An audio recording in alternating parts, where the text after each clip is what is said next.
2014 నుంచి ఎన్డీఏ ప్రభుత్వం నినాదం ఒకే రాష్ట్రం ఒకే రాజధాని కానీ అభివృద్ధి వికేంద్రీకరణ. దాంట్లో భాగంగా దాదాపు 5 కార్యక్రమాలు ఆనాడు శ్రీకారం చుడుతున్నాం.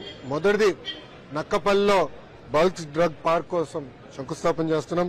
ఇంకో పక్కన ఎన్టీపీసీ గ్రీన్ ఎనర్జీ దాదాపు 70,000 కోట్ల పెట్టుబడితో ఉత్తరాంధ్రలో ఆ ప్లాంట్ రాబోతుంది. నెల్లూరుకు వచ్చేగల మన చెన్నై విశాఖపట్నం ఇండస్ట్రియల్ కారిడార్లో క్రిస్ సిటీ కృష్ణపట్నంలో ఒక నోడ్ కేంద్ర ప్రభుత్వం మనకి శాంక్షన్ చేసింది, నిధులు కూడా కేటాయించింది.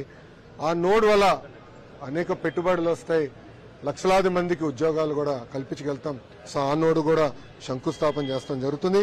ఇంకో పక్కన నేషనల్ హైవే ఆధ్వర్యంలో అనేక కార్యక్రమాలు చేపడతాం జరుగుతుంది. దాంట్లో కొత్త ప్రాజెక్టులు సుమారుగా 5,000 కోట్ల రూపాయలు ఖర్చు పెట్టి కొత్త ప్రాజెక్టులు చేస్తున్నాం. ఆల్రెడీ పూర్తయిన ప్రాజెక్టులు అంటే దాదాపు 3,900 కోట్ల రూపాయలు ఖర్చు పెట్టి పూర్తయిన ప్రాజెక్ట్స్ కూడా ఇనాగరేషన్ గౌరవ ప్రధానమంత్రి గారు చేస్తారు. ఇంకోటి మనందరి కళ రైల్వే జోన్ రావాలి, జోనల్ హెడ్ క్వార్టర్స్ విశాఖపట్నంలో ఉండాలనేది ఉత్తరాంధ్ర ప్రజల కళ.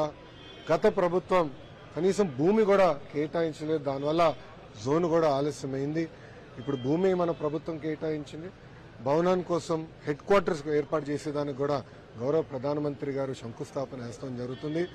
ఇంతేకాకుండా పలు కార్యక్రమాలు రైల్వే సంబంధించిన అనేక అభివృద్ధి కార్యక్రమాలు కూడా గౌరవ ప్రధానమంత్రి గారు శంకుస్థాపన చేస్తాం జరుగుతుంది.